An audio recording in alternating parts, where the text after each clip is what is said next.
Severe weather can strike at any moment in Oklahoma, and for people living in rural areas, early warnings can make a big difference.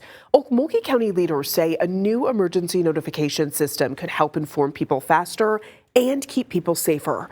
2 News Oklahoma's Clifton Haskin breaks it down and listens to the community's response.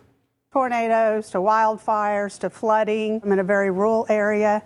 We suffer from all of those. Cindy Taylor lives here near the Deep Fork River, and it often floods in Okmulgee County. She's seen her community experience its fair share of disasters. Oh, they take away people's income. They ruin their housing, transportation back and forth to work, in all aspects of our lives. We want to use every means possible to try to get to everybody that's in Okmulgee County. Emergency Manager Jeff Moore tells me a new emergency notification system, Genesis, can better prepare people.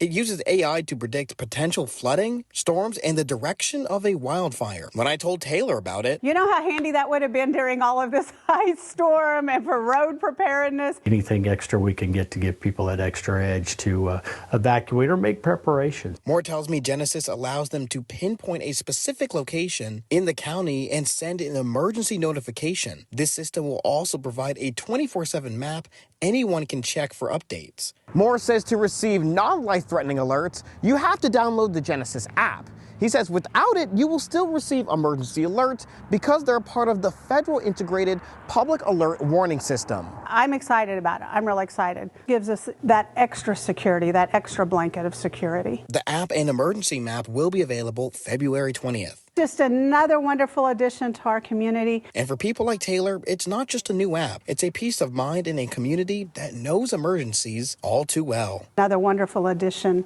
to our improvements. In Okmulgee, Clifton Haskin, 2 News Oklahoma.